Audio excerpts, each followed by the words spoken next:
Welcome to Whispers on AM 1600 WKKX, the Valley's Watchdog. It is 8:07 p.m., 61 degrees out, and a rainy evening here in downtown Wheeling. We got a busy day. Well, I'm Jordan Klein. I'm Nick Quinn. And we got Lola Miller in the booth taking care of us. Yeah. Not talking very much. She needs somebody to be taking care of her today. She's going to be quiet today. Yes. Her mouth hurts. That sounds terrible, but I think everybody knows. I went to the dentist today, so I'm not a... Although it's a modern medical science, you know, live better through pharmacology. That's what I always say. So we have a couple things we got to go over tonight. First and foremost, there is somebody in the Valley who is about to set a second world record. Great. It's impressive. His name is Dan Brown, and he runs the Toy and Plastic Brick Museum in Bellaire. And I believe we got him on the phone. Yes, we do. Dan, go ahead. Hey, how you doing? Hi, Dan. How are you? Oh, I'm still building. We got, about a week and a half before the big show, so I got to keep working. Now, what day is the big show, Dan? 5th, 6th, and 7th. The 6th is going to be unbelievable. We're planning between 600 and 800 people in the building. Don't tell the fire marshal, please. I never heard you say a word. Now, what is it we're doing? World's largest castle made of Lego. This puppy is about 145 feet of yellow wall. Thing's huge, and I don't want to see yellow brick ever again. We were over there the other day, and then you're just building you put a lot on there since the first time we went there, and it's just, I don't know how you do it. I really don't. It just keeps growing and growing and growing, and my wife of, 17 years, I found out last week she can actually build. So she's been holding out. She tried to hide that from you for a long time. She's a smart woman. She knows I was to work the minute I found out. So have you had her there working? Oh, yeah. She's been pounding out the yellow because I can't take it for too long. I have to do detail work, and I like the actual design and, the actual structuring work versus we need to build 145 feet of yellow wall, start at 1, That's one of the most impressive places in the Valley I've been to. It was just amazing to walk into that museum.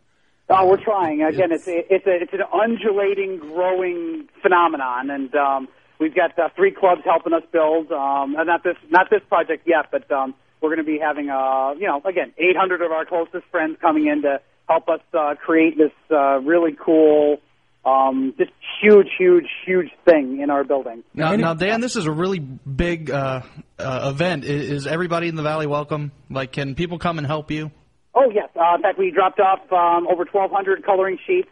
We did a redesign here last week because our walls were kind of tacky looking. So we turned around and we printed up coloring sheets. And we're going to turn around and have, let's see, we got St. Clairsville, Bellaire, Shadyside, St. John's. I think a couple other private schools are all going to do coloring contests. And we're just going to cover the walls in the castle room with colored images that the kids did. It's going to be a blast. Oh, that's great. Now, can we, I know I've been thinking, but Nick too, can we come and help build? Yes. Can Lola come too?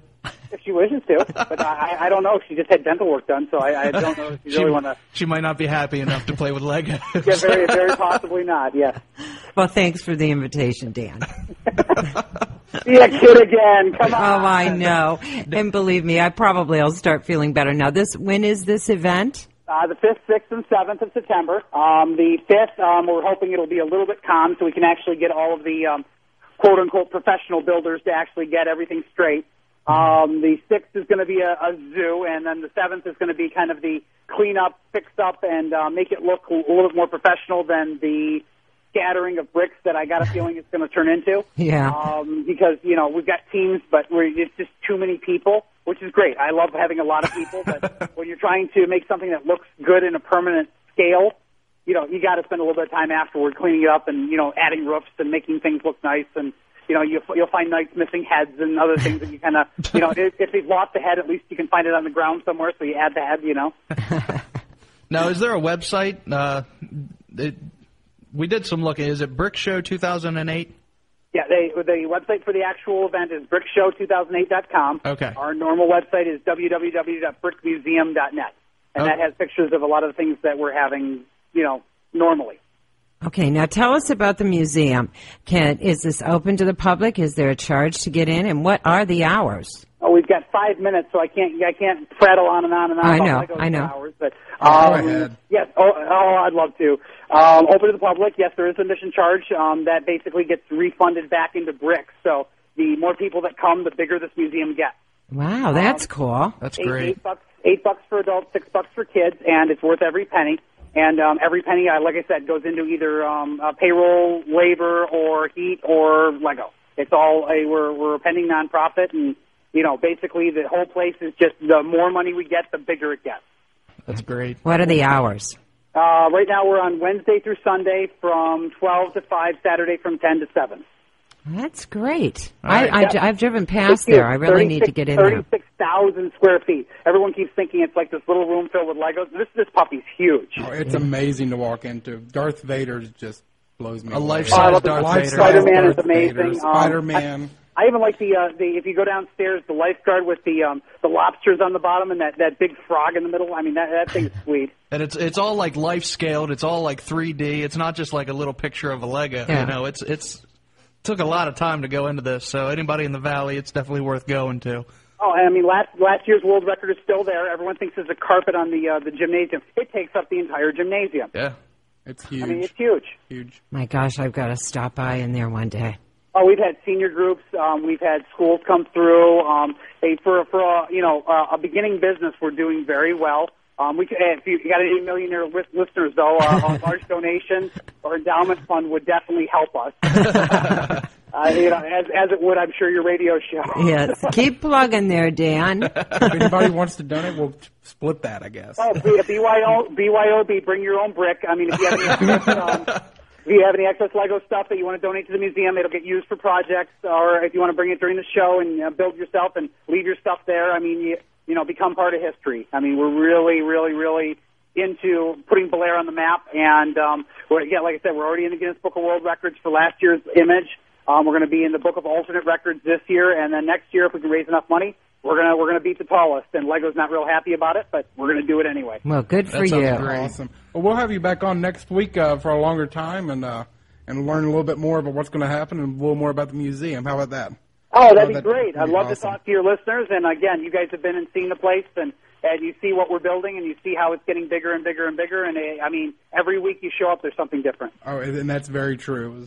It was great. This time we came back. Thanks and a lot, Rushmore Dan. was back. So. Yeah, thanks a lot, Dan. Dan. Have a great night, and enjoy your next guest. I hear you have a pretty famous guest coming on. Oh, we're excited. A little nervous. And make sure he comes over to the museum. We need celebrity endorsements, too. All right, We'll do our best. See you later. Have a great one. Bye. You too, bye. That was Dan Brown with the Toy and Plastic Brick Museum over in Bellaire. We'll have him back next week. And he's about to go for a second. All right, we are going to take a really short break, get our next guest on the phone. We will be back with Mr. Stanton Friedman. It's 8:15 here, downtown Wheeling, WKKX.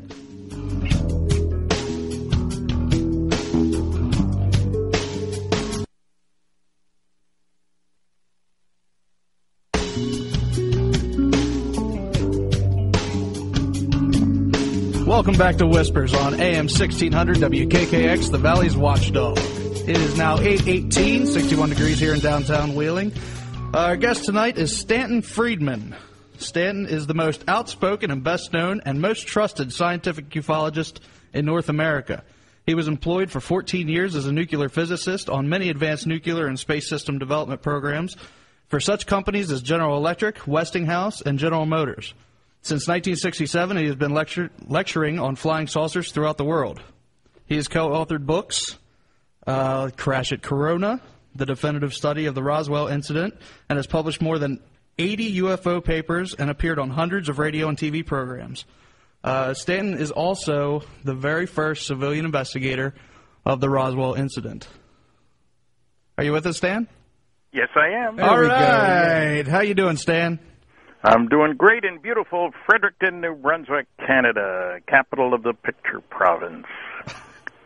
Coming all the way from Canada. How's the weather in Canada? Because it's raining here. Oh, beautiful day today. Yeah, wasn't too hot, wasn't too cold. Lovely. That's always good. We've had a lot of good weather here lately, so sorry about the mix-up with the phones, but, it happens. It happens. All right, Stan, your new book's called Flying Saucers and Science. Yes. And that's your newest book. Yes. What are your other books called? We got Top Secret MAJIC. Yeah, that was book number 2. Book number 1 was Crash at Corona, the definitive study of the Roswell Incident. And book number 3, which came out last year, was Captured, the Betty and Barney Hill UFO Experience, which I co-authored with Kathleen Marden, who's Betty Hill's niece. Yeah. That's the most famous abduction case. Kathleen has all Betty's papers, tapes, etc., and has brought forth, there's a whole lot of new information in the book. Now, how does your new book differ from the other 3? Well, entirely. Its objective is different. I've given more than 700 lectures, but, a lecture is only 60 to 90 minutes typically, and even with a question and answer period. How much material can you cover? With a book, then, this is my magnum opus. I can put together in one volume, 320 pages, packed with all kinds of information, with details. I can go into depth on things. There's a whole chapter, for example, on 5 large-scale scientific studies. Now, I cover them in my lecture in, 6 minutes maybe. It takes you longer than that to read the chapter. Just a few minutes longer. Yeah, I have a whole chapter on you can get here from there, about the whole question. The biggest objection some people make to UFOs, you can't get here from there. They can't be alien spacecraft, which I say some of them are. Well, I deal with that at some length in the book. I have a whole chapter on the cult of SETI, S-E-T-I. It's supposed to stand for Search for Extraterrestrial Intelligence. I say it stands for Silly Effort to Investigate. Now, why do you say that? I mean, everybody's probably heard of SETI. Okay. The thing is that SETI has gotten this wonderful image of this serious scientific effort searching for signals from alien life out there. But the trouble is, when you go to look carefully, if they're really interested in extraterrestrial intelligence, they'd look at the only data we have available about that, which is the UFO data. Instead, they assume that there's somebody out there that is able to produce signals which we are able to pick up and interpret and translate and so forth. They don't know why anybody would be sending us a signal, of course, and they don't know where it's coming from, but if they only listen long enough, within 20 years we're going to have the greatest discovery in man's history. We'll pick up a signal. Now, it might be from 1,000 light years away, and the civilization that produced it may be long gone, but it isn't science. In other words, the Drake equation, which is held up as the scientific approach to extraterrestrial intelligence, requires, they call it an equation. That makes it sound scientific, but it isn't. People put their own numbers in it. I mean, after all, how many societies do we have any information on? One of the key numbers in the Drake equation is how long a society lasts. And how much data do we have on that? 0. We don't know how long ours is going to last. But that's a crucial number, and some people guess 1 million years, some 1,000 years, some 10 million years, and the final answer is very much dependent on what choices you make. You might as well throw darts at a dartboard with numbers on it. So what is remarkable is that the SETI cultists totally ignore the UFO data. Well, they don't ignore it. They say there isn't any evidence. But, of course, you can't find references to those 5 large-scale scientific studies that I mentioned in any of their books. I read their books. I don't read mine. Now, did you call them a cult? Did you say SETI cultist? Yes, C-U-L-T. Well, what are the characteristics of a cult? Charismatic leadership, strong dogma, there's life out there and they're sending signals and we're going to discover it if we only wait long enough, and strong resistance to outside ideas, and an enlarged notion of how important what they're doing is. Now, which would have more impact on society? Where we covered a crash flying saucer outside Roswell with several alien bodies, or we just got a signal from someplace 862 light years away. Isn't that exciting? Past the margarine, Marge, Past that point, I mean, would we even be able to interpret what the signal itself was to even know that we got a signal? I'd say there's a great difficulty in that. The kicker here, part of the kicker here, is that Friedman's law, technological progress comes from doing things differently in an unpredictable way. The future is not an extrapolation of the past. You have to change how you do things. The computer on my desk is not just a faster slide rule. Entirely different physics. A laser is not just a better light bulb. Entirely different physics. Look at the changes in the last 100 years. You know, the first flight was 1903. First radio signals right around that time. DNA is a lot more recent than that. Neutrons, 1934. The world has changed enormously. I mean, we're a strange society, and what we do with what we learn. You know, one of the things in the chapter on You Can Get Here From There is I talk about nuclear fusion. Now, fusion is the most important source of energy in your life and my life and everybody else's on this planet. That's what makes the sun work. It's a fusion factory, if you will. It's not a massive burning gas, nuclear fusion. We figured that out in 1938. Now, you must admit the sun was functioning long before 1938. The fact that we didn't know how it worked doesn't matter. It was still working, you know. Okay, we got smart. We figured out something useful to do with it. What did we do? In 1952, we exploded our first fusion nuclear weapon, an H-bomb. Power level of 10 million tons of TNT. Made a fireball 3 miles wide. So in 14 years, we showed how good we are at killing. I mean, that tells you a lot about Earthlings. But it also tells you something about you got to change technology if you're going to make progress. And, you know, I don't need to tell you guys that. You know how much the world has changed. Of course. 50 years, I was at a class at the University of Detroit, and I mentioned that when I started work in industry, I was using a slide rule. Looked around the class. Any of you know what a slide rule is? Not one student in the class did, and that was less than 50 years ago. Yeah, I don't know what that is. I've heard about it, but I don't think I've ever seen one. Oh, my goodness. It's a device that about the size of a ruler, and you slide an inside part, and you can do multiplication and division quickly by hand. Of course, you can buy a $2 calculator today that does all that and fits in your pocket, but you couldn't back then. The good lazy way like I like it. Well, yeah, my point is that that's a technology. We designed very important things using slide rules. Brilliant people, Nobel Prize winners did. But ain't nobody using them anymore. So the notion that somebody out there is stuck at our level of technology is pretty absurd, frankly. We're not going out there yet. Now, I've worked on fission rockets. I've worked on fusion rockets, nuclear power plants for space. We've got some ideas how to do things a lot better than what we're doing. And, well, to give an illustration of progress, today's nuclear-powered aircraft carriers can operate for 18 years without refueling. Wow. If you can believe that. Now, the airplanes that they carry can operate for what, 1 or 2 hours without refueling? But they're not nuclear-powered. Yeah. And it does point to something, though. My vision of others coming here from our local neighborhood, our local galactic neighborhood, just down the street, 30, 40 light years away, is that they use motherships, space carriers, if you want to get fancy, to go between the stars, and then Earth excursion modules when they're flitting around in the atmosphere, just as we have huge aircraft carriers, fusion-powered, but they're little airplanes that are jet-powered. And that seems to reflect what people see around the planet. There's some wonderful sightings of things that are really enormous, between 0.6 and 1.2 miles long in the sky. Yeah, isn't that what they saw in Phoenix? Yeah, that was a mile wide. That was boomerang-shaped, yes. There was a great case up in the Yukon territory.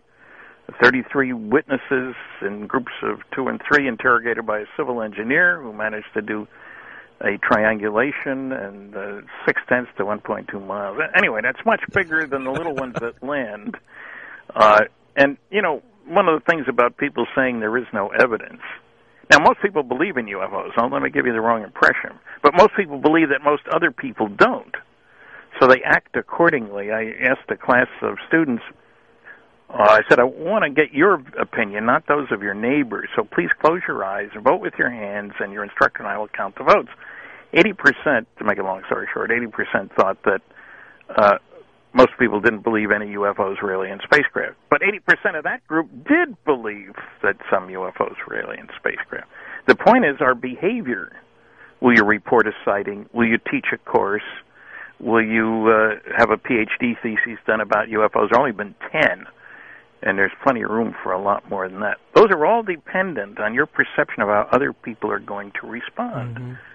And I check at the end of my lectures, and typically, I'd never do it at the beginning, but typically 10% will slowly raise their hands when I ask the question, how many of you believe that you've seen what I would consider to be a flying saucer?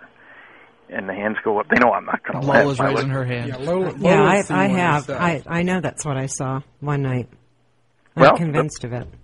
10% of the people will, and much to the surprise of the people on the other side of the hall who think they're the only ones, 10% will admit that they have seen one. But then I ask, how many of you reported what you saw?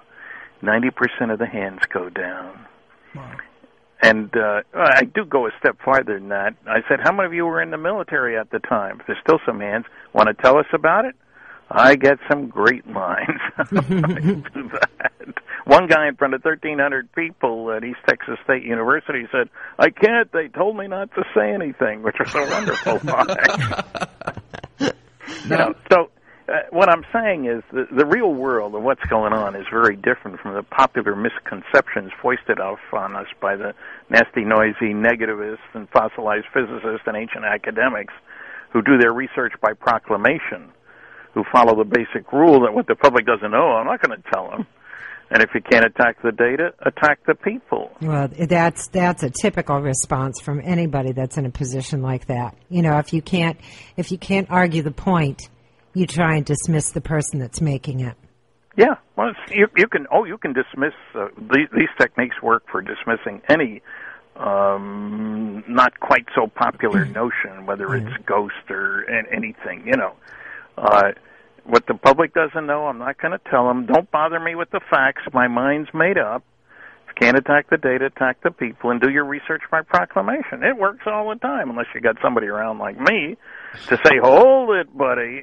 And I've done some debates at Oxford University Debating Society, fancy place. Mm-hmm. Hey, Stan, we got a phone call. Okay. All right, this is Tom. Hi, Tom. Hey, Tom, you still there? Yeah. Okay. Hey, in 1952, I'd heard the other night where there was like a week apart. There was two of them over the White House lawn. Well, yeah, there were 1952. It's going to be a focus. Was that after we set off that bomb? What? I'm sorry. Was that after we set off that big bomb? That you just when I mentioned the bomb, that was late October. The sightings over Washington, the primary, 1952 was the biggest year in Project Blue Book's history in terms of the number of sightings and the high number of unknowns. And so that was mostly in the summer. But on September 12th, which is coming up very soon. The anniversary. That's the anniversary of the Flatwoods Monster case. And Frank Ficino, who will be one of the star performers there at in St. Albans, actually, just outside Charleston, West Virginia. He's got a new book out called Shoot Them Down, and it's the events of 1952. Yeah, he was actually our guest last week. Yeah. Yeah, well, Frank's been working on this for a very long time. He's a very persistent guy.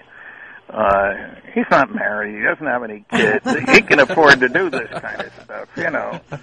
Lives at home. Some of us have other responsibilities. But Frank has done an enormous amount of research. And, yes, the summer of 52 was a spectacular year for UFO sightings. And what can I say? The government lied? Yeah, that's a fair enough statement. There's something, I have a website, www.stantonfriedman.com. Friedman is Friedman. And on it I have a paper called Government UFO Lies. And I don't discriminate. I mean, I show lies from the FBI and the CIA and the NSA and a few U.S. Air Force and so forth. And 52, they lied. It was just temperature inversions. Now, of course, the people who are operating the radar systems in Washington say, hey, we know what a temperature inversion produces, what it looks like on the screen and so forth. This was no temperature inversion. But the press let them get away with it. Remember, there was a war on, the Korean War. We'd won the World War II. The press gave the government an awful lot of leeway. But Frank and I did dig out articles showing that orders were given to military pilots to shoot down UFOs if they don't land when instructed to do so. Now, cartoonists would have a ball with that one, you know. We saw the picture of what he called Bashful Billy, or they called it in the newspaper, which was a dragon and suspenders. I mean, you know, and we were talking to Frank about that. And it's just typical of what you would, you know, expect from the media at that point. It's, I mean, just making fun of people, and it was sad. Really was. Well, yeah, and you know, the funny thing is that there's a whole chapter in the book in Flying Saucers and Science about press coverage of the subject. And the Washington Post and New York Times, et cetera, have been derelict in their responsibility. And I'm not condemning all media people. I lived in Pittsburgh for 3 years, believe it or not. All right. That's where I got started in my ufological noise making. But you don't think that was that the sightings were a response to that bomb? The bomb took place. No, the bomb happened later. Because the reason I asked, I saw a program in 1978 where there was these people. They lived like in South America, and they didn't even know what a car was. They lived up in these mountains and stuff, or maybe it was Italy. Okay, and they claimed that these aliens or whatever came to them and spoke to them, and they told them that we need to knock off our nuclear testing and stuff because we were going to destroy our civilization or whatever. And to prove that they were for real, I don't know, had you ever heard of this? They teleported a Mercedes-Benz to another continent. Had you ever heard anything about that? It was on PBS in 1978.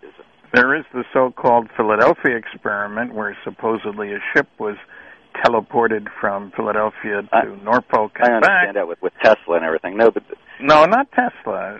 Some strange character. I thought he was involved in that, but no, it never happened. Actually, incidentally, there's a lot of phony baloney stuff out there, and yes, many contactees have picked these as opposed to abductees. People who are taken on board against their will, poked and probed and examined and tossed back out. It certainly doesn't make them feel important. We have the contactees who claim that they've been given messages for mankind by beautiful Venusians and lovely Saturnians. Nothing about nuclear proliferation or anything like that. Well, that's one of their messages is that they're bringing back is we should stop our nuclear testing. It's bothering the universe and stuff like that. Look, I'm a nuclear guy. I'm not for nuclear weapons. But their messages don't have a lot of character or specifics or any evidence to support them, unlike the Betty and Barney Hill case, where we have a substantial amount of evidence because of the way it was investigated. I just can't see any motivation of these people that didn't even, they ate chickens and stuff, you know what I mean? They didn't even know what electronics and stuff were and everything. I see no motivation for them to make up this story. Well, you know, look, I don't know. It was just a program I'd seen on PBS. Motivation is one of those. People are always asking me. I mean, I'm a nuclear physicist, and they're asking me, why would this person not tell the truth? I'm thinking of Robert Lazar, who claims to be a nuclear physicist working out at Area 51, you understand. And they say, well, why would he lie? He seems so sincere. Well, 2 points. The fact that somebody is sincere doesn't mean they're not lying, and any woman will tell you that. Yes, we will. Sometimes people lie. Secondly, I don't know why a lot of people do a lot of things. Serial killers. Why do grown men attack 3-year-old girls? Why do priests attack 10-year-old choir boys? I mean, I don't know. The question is whether it's happening or not. And it's kind of strange when about 50 years ago, hospitals didn't think that parents could abuse their children. They brought in a kid with a broken arm. He fell down the stairs. it took quite a while before the community finally realized, you know what? There's some nasty people out there who do terrible things. But you'd never heard anything about this tribe of people or whatever, and no car being teleported or whatever. Okay. No. Okay, that was my question. Thank you for your call. All right, see you. Thank you. All right, you're talking about people, of course, lying and for their motivation for things. We watched. I think last month you were on the air on Larry King and talking to the director of SETI. I think Bill Nye, the science guy. And you handed it to Bill Nye. I must say that was nice. Which it's hard, and they keep on. They really have no evidence, but they're extremely sincere in what they're saying, which is, we're not being visited. Well, yeah, I really, Nye was, when I heard his responses in the earlier part of the show to Robert Salas, the military officer who was at Malmstrom Air Force Base, where the guys up topside reported a UFO, and then pretty soon were scared as all can get, and where they shut down the base, and then 10 Minuteman missiles went down. And there's Bill Nye saying, "Oh, it must have been a power failure. They got triply redundant power, for goodness sake." Yeah. But all of them went down. Yeah, just by coincidence, of course. That's how bad our first line of defense is, Discredit others. Yeah, and he also, I tried to talk to him. He had been on Larry King a few weeks earlier and said that Roswell was a skyhook spy balloon. That's what it was. Now, this was Bill Nye, you say, or? Yeah, okay. Yeah. Bill Nye said that a few weeks earlier on Larry King. I wasn't on that show, but I tried to talk to him off camera at this last Larry King show, July 18th, and that's what it was. Well, the fact of the matter is no skyhook balloon had been launched at that time, early July, 47. Furthermore, it was not a spy balloon. The whole point was to lift heavy astronomical payloads to the top of the atmosphere, maybe 100,000 feet. It was made out of polyethylene, and there's no way anybody ever has said that what was recovered at Roswell had polyethylene.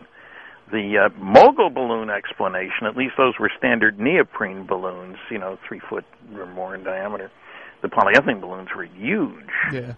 And so there was a reason to use them so they could get more lifting capability, which is what they wanted. But his whole attitude was, that's the way it is, and he walked away. And he didn't do his homework. He's Bill Nye, the deny guy.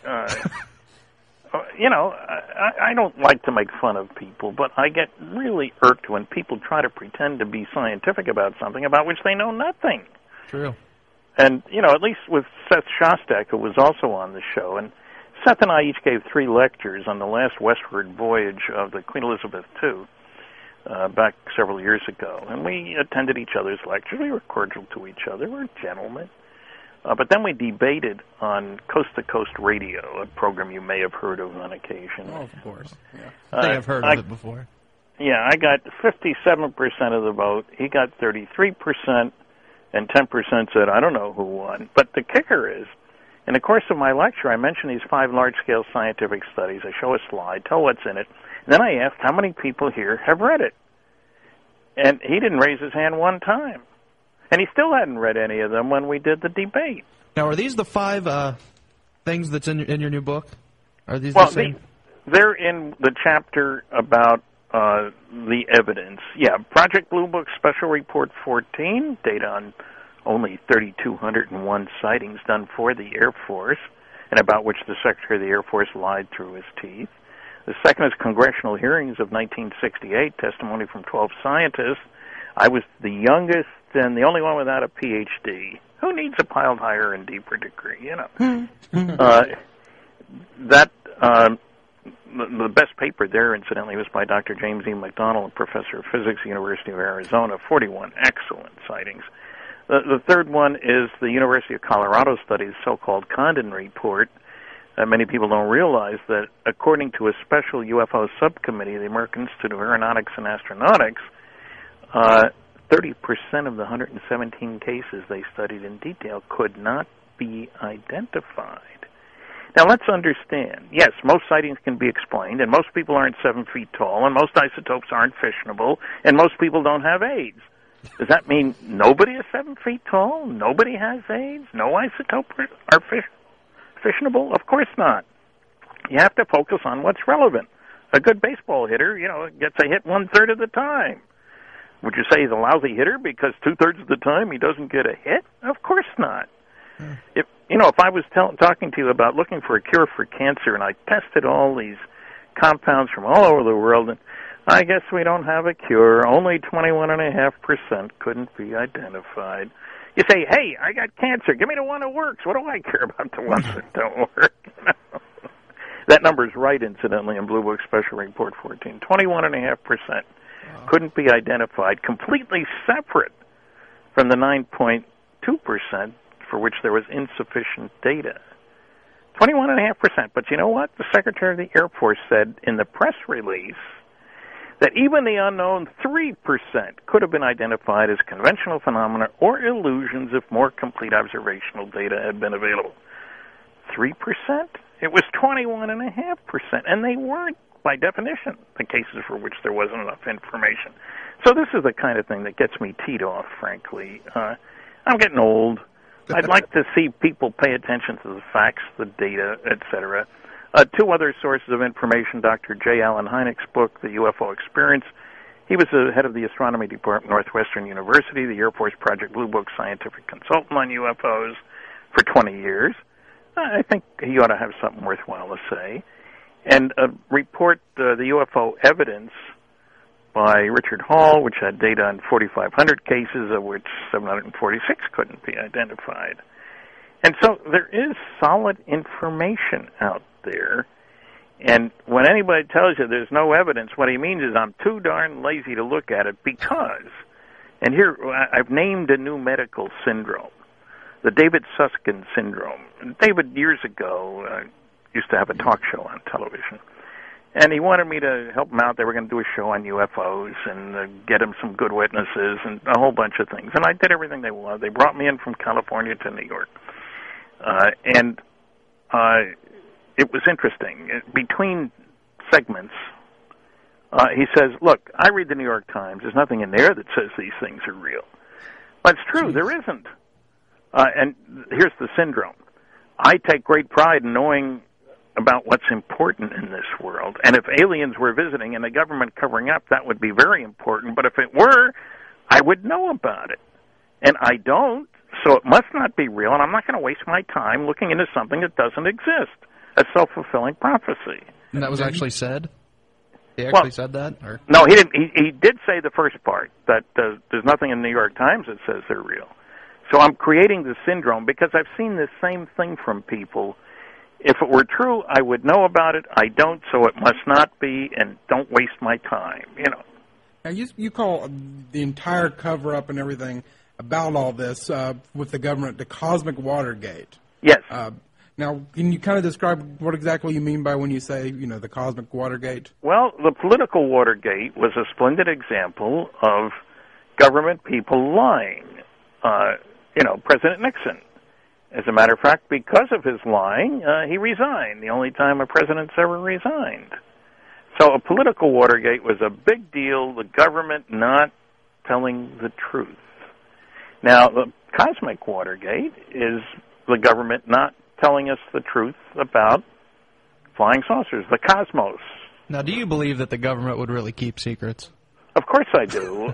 Look, I had a security clearance for 14 years when I worked at Westinghouse in Pittsburgh and so forth. Worked for GE, worked for General Motors, worked for TRW Systems, worked for Aerojet General Nucleonics, McDonnell Douglas. I worked on more canceled government-sponsored advanced research and development programs than anybody. A dubious distinction, I might say. But that's another chapter in the book is about the Cosmic Watergate, because many people, for reasons unknown, think governments can't keep secrets. If Nixon couldn't keep Watergate secret, how could they keep secrets? Well, I point to programs, multi-billion-dollar programs that were kept secret for decades. The Corona spy satellite, for example, The first successful launch, there were 12 failures, all in secret. The first successful one got more data on Soviet military installations than all the U-2 flights that had preceded it. That was 1960. The first public discussion of it was in 1995. The National Reconnaissance Office launched 7 Poppy satellites. Don't ask me where the name came from, but they were to spy on Soviet shipping, and there were electronic commissions and all this stuff. They launched 7 of them between 1962 and 1971. First public discussion, 2005. And they're multi-billion dollars on that program. They're famous for spending $500 million on a satellite. One, sophisticated, but... and there are many other examples. As a matter of fact, I shocked people by saying when I worked on aircraft nuclear propulsion systems at General Electric in Cincinnati, in 1958, we were spending $100 million that year. The program involved 3,500 people full-time, 1,100 of them engineers and scientists. That was a lot of money. Oh, yeah. Hey, Stan, we got another phone call? Yep. Sure, this is Scott. Hey, hi, Scott. How we doing? Hey, how you doing, guys? Oh, we're doing wonderful. Yeah, I was just going to chime in and say, like, if you don't think that they're aliens or other life forces, you're retarded, because look in the sky. Look at all those stars. Well, some of them have to support life. That's all there is to it. The question for many people, we were talking about the SETI guys before, is not whether there's anybody out there. There is. The question is whether anybody's coming here.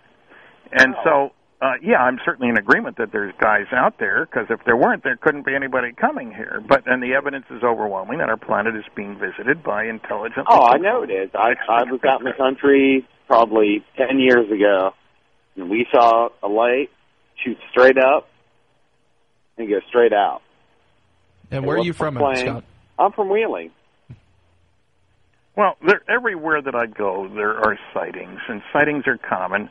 And when I'm speaking down in St. Albans, and is the website on your guys' website where you can get more information about the conference and stuff? The Mothman one? Or, Yeah, the Mothman meets Flatwoods Monster? Yeah, the Flatwoods Yeah. Monster. Yeah. I don't believe I have a link to that one. I'll go ahead and link to that now. So we had that linked also from last week because Frank was telling us about it. Yeah. But you will be there, correct? Me? Oh, yeah. I'm giving 2 lectures on the 12th and the 13th. I'm one of the star performers. We're going to have to go down there and see that. Well, it should be interesting. I was there last year for their first extravaganza. This one's going to be bigger, of course, because you learned something the first time around. But I have met the key witnesses. I was there for the 50th anniversary, actually, in Flatwoods. Not a very big town, you'll understand. Talked to some of the witnesses, still alive. It's, it's more recent than Roswell, so we're running out of Roswell witnesses. This was like 10 years ago. I've never seen anything like it. Nothing goes straight up, shoots to the side, and goes straight up again. Oh, there are loads of such cases, and some of them... There's no such thing. There's a guy named Ted Phillips. And we were just like, what was that? Did you report it? It was really, really weird. Did you report it? No. Okay, that makes my point. Yeah, exactly. Most people don't report it. Yeah, well, 90% of the people... We were teenagers at the time, you know. Oh. We were out doing stuff we shouldn't have been doing. Yeah, I was going to say that. Could that have influenced what you saw?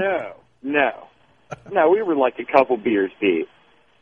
Like, I mean, it wasn't late. It was probably, I'd say 9 o'clock at night.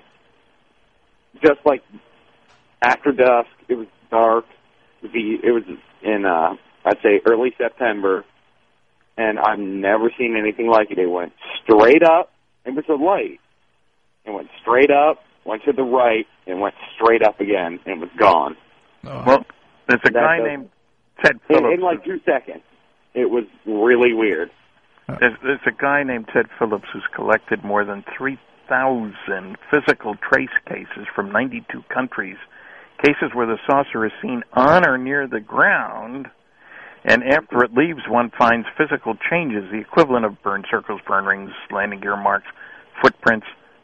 These aren't crop circles now, where they don't see anything, before the circle is formed.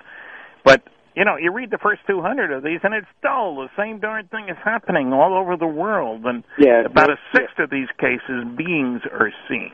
Everybody is not imagining it. That's right. That's right. Very true.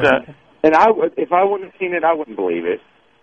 Well, I've never seen one, but I still think I've never seen an alien, but that was enough. Hey, that Scott. was enough to freak me out. Scott. Hey, Scott, thanks very much for your call. We got one more caller left. We only got a few minutes left for the show. Okay. Thank you. Thank you, Scott. Okay, this is Eric. Hi, Eric.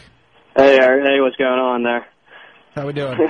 Good. I had a question I want to ask. Sure. I was just wondering, to Stanton, what would you say maybe is your split on what is actually earthly things that are being covered up by the government and what are alien visitations?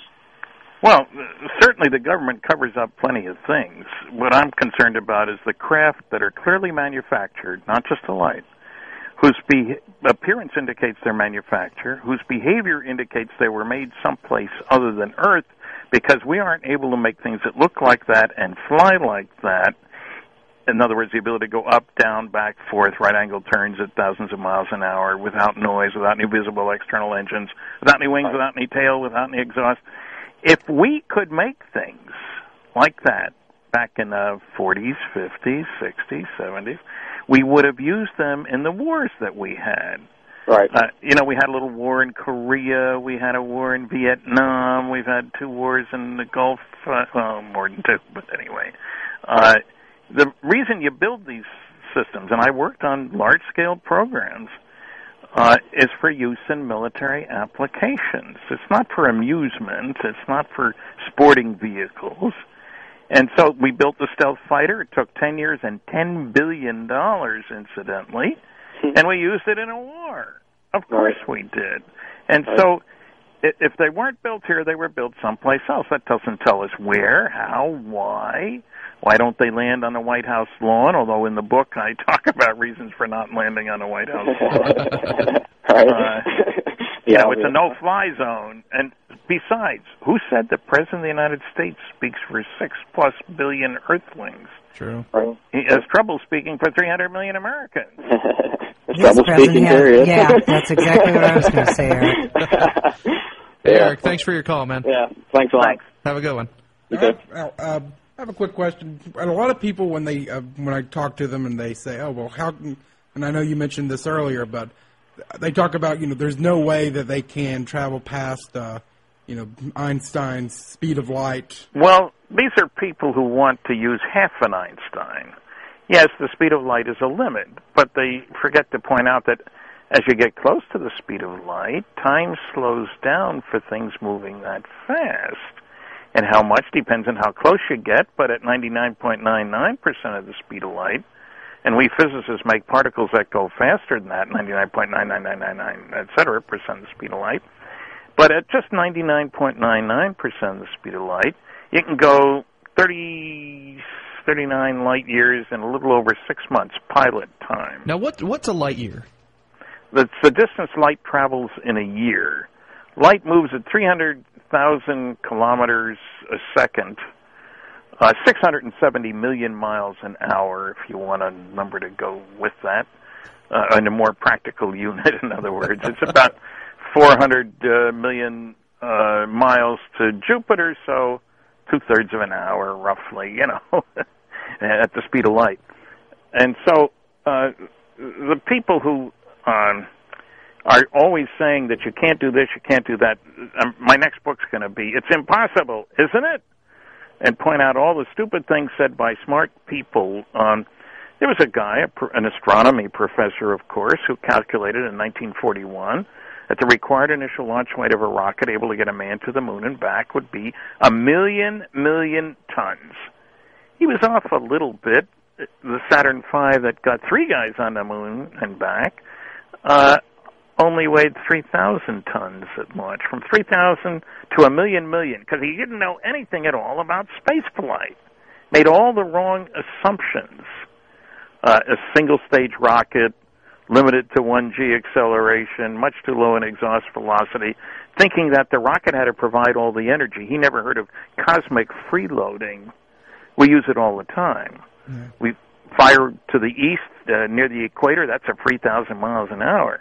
We fire at just the right time, so if the moon's a good guy, it'll come along and pull us in the rest of the way. And it's very reliable in its orbit. And when we come back, we don't use a retro rocket. We use the atmosphere. It's free. So, there are a lot of, all our deep space probes use cosmic freeloading. So all the noisy negativists and naysaying, the fossilized physicists, as I call them, if you look carefully at how they come to their conclusions, it's not based on science. It's based on bias and ignorance. Let's call it what it is. They don't know what they're talking about, but they say it very well. Hey, Stan? Yeah. Our time is up, sir. We really, really appreciate you talking to us about everything that is UFOology or flying saucerology. Ufology. We got like a million questions we'd really like to go over. Maybe come back on another day. Would that be a possibility? Hey, come on down and talk to me in St. Albans, West Virginia on the 12th and 13th of September. You'll probably see us there. Frank's was telling me to come down and find him, and he'd show me or introduce me to everybody. So he's all excited. Okay. Sounds like a good time, Stan. Thank you very much for talking with us. Thank you. And enjoy your night. You too. All right. Good night. Good night. The book is Flying Saucers and Science. You can get it at StantonFriedman.com. Nick will also have it up on WhispersRadio.com to check out. That is all for us tonight. Check us back next week when we are going to have Dan Brown, the Lego Man, speaking with us about his new world record, and Michael Cremo with Forbidden Archaeology. Should be a very interesting show. What is it? Forbidden Archaeology. He's using archaeology to prove, or from his perspective, to prove that evolution is incorrect. Incorrect. And that it's de-evolution. Not that we evolved from, but we are devolving down. It's interesting. The if book's we go really outside, thick. We might find proof ourselves. Really down the street, thick. So. The book's really thick. I had it in the back of my car for like a week, and I was like, wow. Look at how much gas I've used now. You've lost gas mileage. It's over 1,000 pages. It's crazy. Oh, it's a good book. Well, it's a good-sized book. Yeah, okay. All right. All right. So until next week, don't be afraid, only believe.